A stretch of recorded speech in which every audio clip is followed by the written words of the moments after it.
Hello student, welcome in biology video tutorial. We are learning topic number 6, that is biomolecules. In this topic, these are the top points which are included, and these points are carbohydrates, lipids, proteins, nucleic acids, enzymes, and concept of metabolism. Out of these points, we have already completed these 3 points, and we are now learning the next point, that is nucleic acid. In last video we have already studied about the concept of nucleic acids and the structure of DNA. Nucleic acids and their structures which we have studied in previous lecture. Last lecture मध्ये आपण nucleic ॲसिडचे structures आणि DNA हे दोन part बघितलेले आहेत. या video लेक्चरमध्ये आपण बघणार आहोत ribonucleic acids, that is RNA. RNA हे सिंपल स्ट्रक्चर आहे. DNA प्रमाणेच असणारा स्ट्रक्चर आहे, परंतु DNA हा डबल स्ट्रँडेड असतो, म्हणजे 2 स्ट्रँड्स असतात. तसंच RNA मध्ये 2 स्ट्रँड नाही, तर तो एक सिंगल स्ट्रँडेड RNA असतो आणि तो RNA स्वतःभोवती गुंडाळून या पद्धतीचं स्ट्रक्चर तयार करत असतो. अजून एक मुख्य फरक आहे DNA आणि RNA मध्ये, ते म्हणजे यांचा जो शुगर बेस आहे तो पेंटोज शुगर, RNA मध्ये रायबोज शुगर असतो आणि DNA मध्ये डीऑक्सीरायबोज शुगर असतो. तर हे काही प्रकार आहेत RNAचे. काही RNA आपल्याला ॲज अ जेनेटिक मटेरियल म्हणून काही व्हायरसेसमध्ये बघायला मिळतात. म्हणजे हे काही व्हायरसेस आहेत. हा HIV व्हायरस आहे, त्यामध्ये जो जेनेटिक मटेरियल आहे त्याच्या आतमधला तो RNA असतो. RNA हे त्यांचं जेनेटिक मटेरियल ते पुढे पास ऑन करतात आणि त्यांचं मल्टिप्लिकेशन करत असतात. तसंच in case of tobacco mosaic virus, हा जो रेड कलर दाखवलेला आहे हा RNA आहे आणि ह्या RNAला प्रोटीन मॉलिक्युल्स अटॅच आहेत. तर या पद्धतीचे व्हायरस स्ट्रक्चर्स आपल्याला बघायला मिळतात की त्यांच्यामध्ये RNA त्यांचा जेनेटिक मटेरियल, त्यांचा हेरिडेटरी मटेरियल म्हणून ॲक्ट होतो.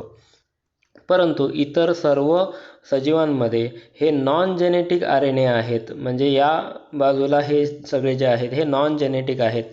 mRNA, rRNA आणि यामध्ये हा असलेला tRNA. तर हे सर्व RNA जे आहेत हे नॉन जेनेटिक RNA आहे, परंतु ते सर्व RNA प्रोटीन सिंथेसिससाठी मदत करत असतात. Also they are called as the accessory materials for protein synthesis. Let's see what are the RNAs. आपण बघूया काय आहेत RNA म्हणजे. Ribose nucleic acid. In most of organisms, it is not found to be hereditary material, but in certain organisms like tobacco mosaic virus, it is the hereditary material. जास्तीत जास्त living ऑर्गॅनिझममध्ये म्हणजे सजीवांमध्ये RNA हा genetic material नाही आहे. Genetic म्हणजेच hereditary, अनुवंशिकपणा दाखवणारा, अनुवंशिकतेसाठी responsible असणारा मटेरियल हा नाही आहे. परंतु काही ऑर्गॅनिझममध्ये म्हणजे काही व्हायरसेसमध्ये हा काय असतो, अनुवंशिकता दाखवणारा मटेरियल आहे. Like DNA, ribose nucleic acid also consist of polynucleotide chain with difference that it consist of single strand. आणि हा DNA प्रमाणेच पॉलिन्यूक्लियोटेड स्ट्रँडच असतो. म्हणजे न्यूक्लियोटाइड हे जे आहेत L शेपमध्ये हे पॉलिन्यूक्लियोटाइड आहेत, परंतु DNA हा डबल स्ट्रँड आहे. तसंच हा मात्र कसा आहे, सिंगल स्ट्रँडच आहे. हा एक मेजर फरक आहे.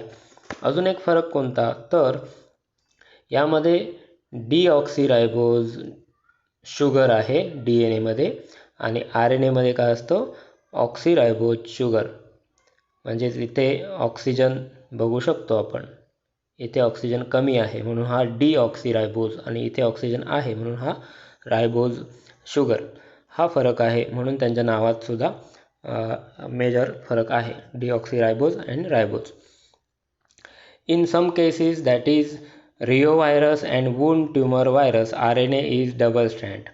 फक्त काही केसेसमध्ये, काही व्हायरसेसमध्ये RNA आपल्याला डबल स्ट्रँडमध्ये सुद्धा बघायला मिळू शकतो. फॉर एक्झाम्पल रिओ व्हायरस आणि वुंड ट्युमर व्हायरस.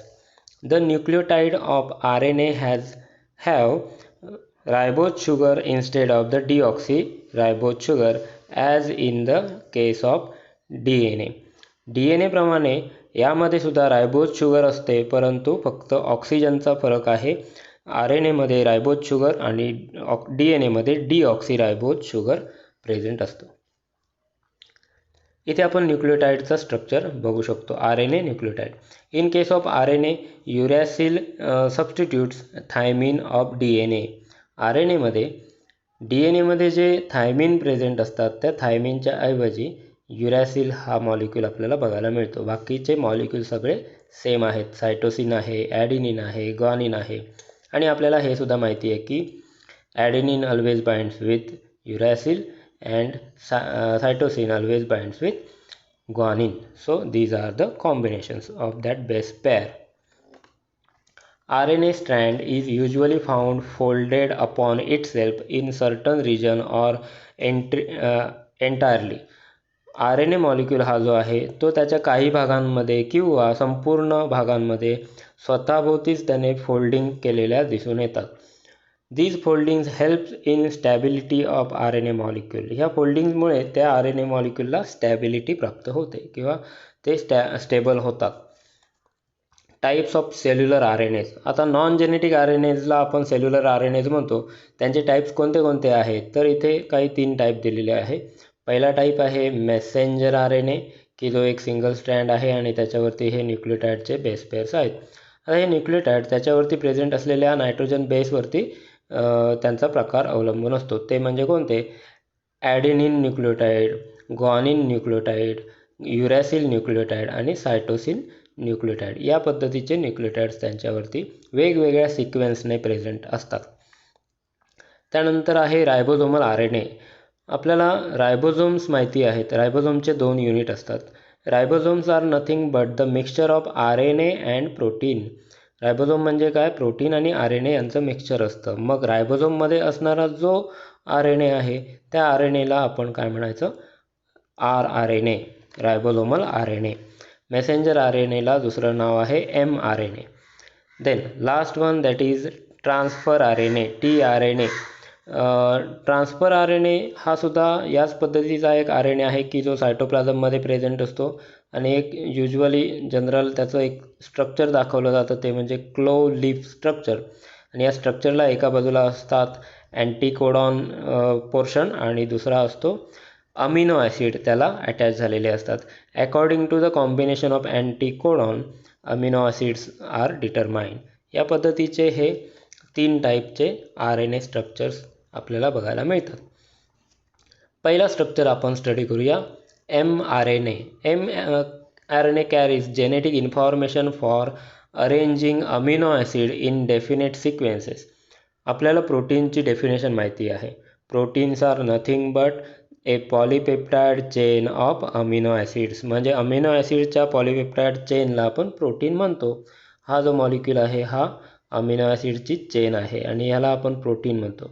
मग यामध्ये अमिनो ॲसिड कोणत्या सिक्वेन्सने असावेत, कोणता अमिनो ॲसिड कुठे असावा, कितव्या नंबरला असावा, हे सगळं ठरवायचं काम DNA करत असतो.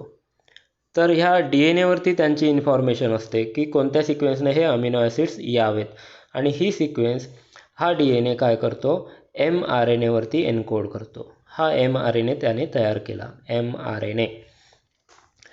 It is a linear polynucleotide. It accounts 3% of cellular RNA. संपूर्ण सेलमध्ये जेवढे सेल्युलर RNA आहेत त्यांचं जर अकाउंट काढलं किंवा क्वांटिटी मोजली तर त्यापैकी 3% क्वांटिटी हे mRNAची असते.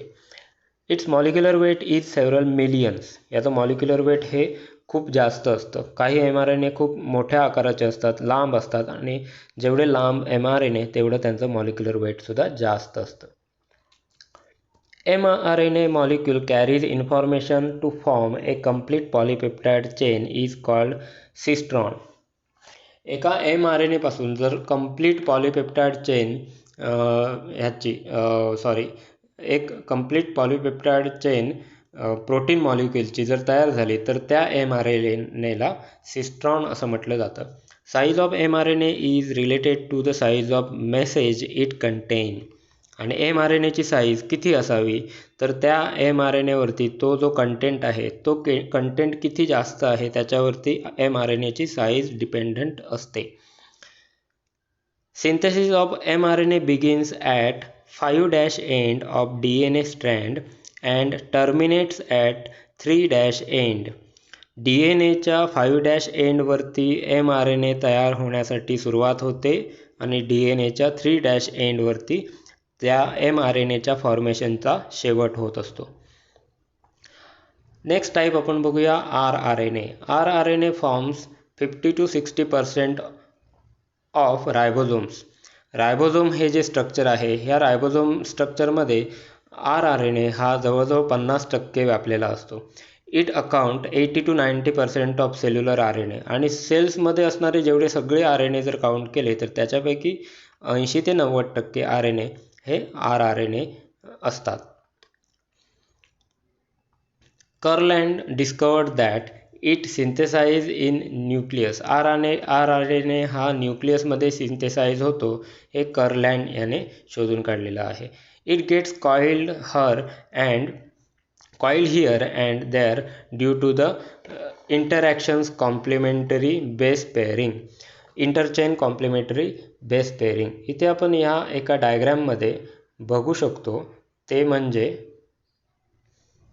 ही जी डायग्राम आहे, ह्या डायग्राम जर आपण स्टडी केला तर आपण क्लिअरली बघू शकतो की 5' एंड इथून चालू होतो आणि हा एंड एखाद्या पझलप्रमाणे संपूर्ण स्ट्रक्चर, ही सगळी डायग्राम जी आहे ही एखाद्या पझलप्रमाणे आहे आणि हे संपूर्णपणे पुढे जाते आणि हे जे स्टँड आहे हे इथे संपतं.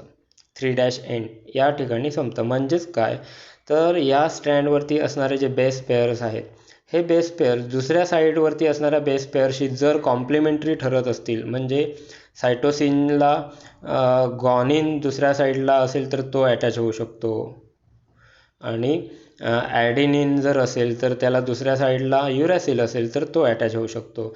तर अशा पद्धतीने कॉम्प्लिमेंटरी बेस पेअर्स जर तिथे सापडले तर त्यांच्यामध्ये नेहमीच पेअरिंग होत असतं, बेस पेअरिंग आपल्याला बघायला मिळतं. अशा प्रकारे rRNA हा स्वतःभोवती फोल्डिंग्स करून घेत असतो. So this is the structure of general structure of rRNA. tRNA. Next point is tRNA. tRNA molecule are much smaller, consisting 70 to 80 nucleotide. tRNA हा सगळ्यात लहान टाईपचा RNA असतो आणि त्यांच्यामध्ये 70 ते 80 न्यूक्लियोटाइड एवढेच प्रेझेंट असतात. It is also single stranded but to number of complementary base sequences after pairing. It is shaped like a clover leaf. हा जो RNA आहे इथे डायग्राममध्ये दाखवलेला आहे आणि ह्या RNAचे स्ट्रँडचे सिक्वेन्सेस दाखवलेले आहेत. त्या स्ट्रँड्सवरती असणाऱ्या न्यूक्लियोटाइडच्या सिक्वेन्सेस दाखवलेले आहेत. तर हे स्ट्रँड या पद्धतीने जिथे कॉम्प्लिमेंटरी आहे तिथे बेस पेअरिंग आपल्याला बघायला मिळतात. तर या पद्धतीने हे जे स्ट्रँड आहे हे एखाद्या क्लो प्लांटच्या लीफप्रमाणे याचा आकार दिसतो, म्हणून याला क्लोअर लीफ स्ट्रक्चर असं म्हटलं जातं. Each tRNA can pick up a particular amino acid. प्रत्येक tRNA हा अमिनो ॲसिडला पिकअप करतो. म्हणजेच इथे हा जो अँटीकोडॉन लूप आहे GAA, हा GAA नेहमीच mRNAला कॉम्प्लिमेंटरी असतो. mRNAवरती ज्या ठिकाणी आता गॉनिन कोणाला अटॅच होऊ शकतो, सायटोसिनला, ॲडेनिन युरॅसिलला, इथे युरॅसिल म्हणजे CUU असं कॉम्बिनेशन mRNAवरती ज्या ठिकाणी असेल त्याला हा अटॅच होऊ शकतो. तर आणि CUU हे कॉम्बिनेशन ज्या अमिनो ॲसिडसाठी ठरलेलं आहे तो अमिनो ॲसिड इथे या एंडला 3' एंडला बाइंड झालेला असतो. म्हणजेच ईच RNA पिकअप म्हणजे प्रत्येक अशा टाईपचा RNA कोणत्या ना कोणत्या अमिनो ॲसिडला घेऊन येत असतो. Following four parts can be recognized on tRNA. DHU arm, that is dehydroxyuryl loop, that is amino acid recognising site, amino acid recognising site की जी या ठिकाणी आहे. अमिनो ॲसिड बाइंडिंग साईट, या ठिकाणी अमिनो ॲसिड बाइंडिंग साईट आहे. अँटीकोडॉन loop, अँटीकोडॉन loop आहे. आणि ribosome recognising site, आणि इतर ज्या साईट्स आहेत ह्या रायबोझोम रेकग्नायझिंग साईट आहेत. तर या 4 साईट या प्रत्येक tRNA वरती प्रेझेंट असतात. So this is about the tRNA. Then in anticodon loop tRNA loop of tRNA, 3 unpaired nucleotide are present called as anticodon which pairs with the codon present on mRNA. जसं की आताच आपण बोलत होतो की याच्या अँटीकोडॉनवरती हे जे 3 अनपेअर्ड ग्रुप असतात CGG, mRNA वरती जर CCG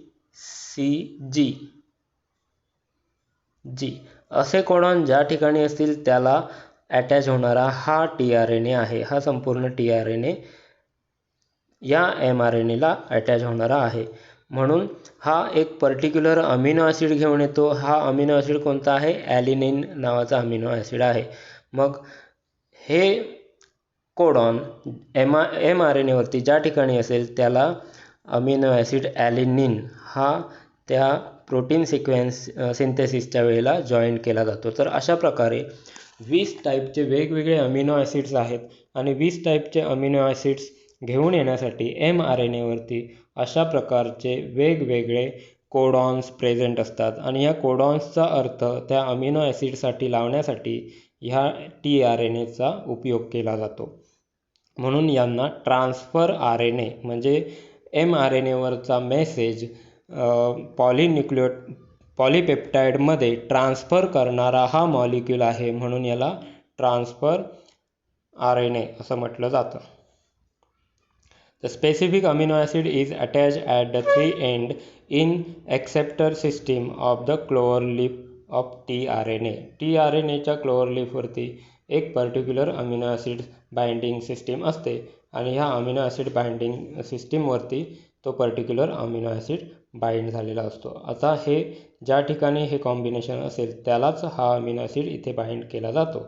आणि असे ह्या रायबोझोममध्ये हे अमिनो ॲसिड त्या कोडॉनशी रिलेटेड असणारे अमिनो ॲसिड इथे एका मागोमाग एक हे जॉईन केले जातील आणि तो अमिनो ॲसिड इथे जॉईन केला जातो आणि ही पॉलीपेप्टाइड चेन ग्रो होत जाते. ह्याला एक एक एक एक अमिनो ॲसिड नवीन बाइंड होत जाईल आणि पॉलीपेप्टाइड चेन तयार होत जाईल. आणि आपल्याला माहिती आहे की a chain of polypeptide amino acid is a polypeptide chain of amino acid is called as protein molecule. So here the protein can be synthesized with the help of tRNA. Let's see what are the differences between DNA and RNA. Generally आपल्याला हा प्रश्न regularly विचारला जातो की DNA आणि RNA मध्ये काय काय फरक आहेत. तर काही स्ट्रक्चरल फरक आपण बघूया इथे. डाव्या बाजूच्या डायग्राममध्ये DNA आणि RNA मध्ये पहिला फरक, DNA हा डबल स्ट्रँड असतो, RNA single strand, double strand, single strand. Structure anti parallel helix and hairpin loop. हे कसं आहे? अँटी पॅरलल म्हणजेच एक स्ट्रँड अशी असेल तर दुसरी स्ट्रँड विरुद्ध दिशेने, म्हणून याला अँटी पॅरलल असं म्हटलं जातं. आणि हा जो असतो हा हेअरपिन लूप म्हणजे हा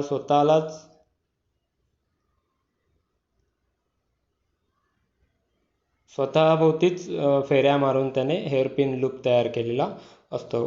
हा एक स्ट्रक्चरल फरक आहे. देन शुगर मॉलिक्यूल, DNA मध्ये डीऑक्सीरायबोज आणि RNA मध्ये ऑक्सीरायबोज. DNA मध्ये डीऑक्सीरायबोज एक ऑक्सिजन कमी आहे, RNA मध्ये ऑक्सिजन फुलफिल आहे, म्हणून हा रायबोज हा डीऑक्सीरायबोज. लोकेशन न्यूक्लियर और मायटोकॉन्ड्रियल. DNA हा न्यूक्लियसमध्ये असतो किंवा मायटोकॉन्ड्रियामध्ये असतो. आणि त्याचबरोबर जे प्लांट सेल्स आहेत त्यांच्यामध्ये क्लोरोफिल पिगमेंटमध्ये सुद्धा DNA आढळतो. आणि RNA मात्र न्यूक्लियसमध्ये सुद्धा आढळतो आणि सायटोप्लाझममध्ये सुद्धा आढळतो. Next difference, that is lifetime DNA is long and RNA is short. Process, it is transcription and translation. DNA is used in the transcription means what? Transcription या क्रियेमध्ये DNA पासून mRNA तयार केला जातो. मात्र ट्रान्सलेशनचा आणि DNAचा कधीही संबंध येत नाही. तर ट्रान्सलेशन हे RNA तयार करत असतात. Type, nuclear DNA, mitochondrial DNA. मात्र इथे टाईप कोणते आहेत? mRNA, tRNA, rRNA, mitochondrial RNA, cis-RNA and ribosomal RNA. So these are the type. आणि एक फरक राहिलेला आहे तो म्हणजे बेस. नायट्रोजन बेसेस कोणते कोणते असतात? DNA मध्ये ॲडिनिन, गॉनिन, सायटोसिन, थायमिन हे नायट्रोजन बेसेस असतात. मात्र RNA मध्ये ॲडिनिन, गॉनिन, सायटोसिन आणि थायमिन इज रिप्लेस्ड बाय युरॅसिल. हा एक फरक आहे DNA आणि RNA मध्ये. होप तुम्हाला या व्हिडिओ लेक्चरमधले सर्व पॉईंट्स समजलेले असतील. Whatever the main points are there in this video lecture, students are requested to note down in their notebook. या व्हिडिओमध्ये असणारे सर्व महत्त्वाचे मुद्दे सर्व विद्यार्थ्यांनी आपल्या नोटबुकमध्ये लिहून ठेवायचे आहेत. धन्यवाद.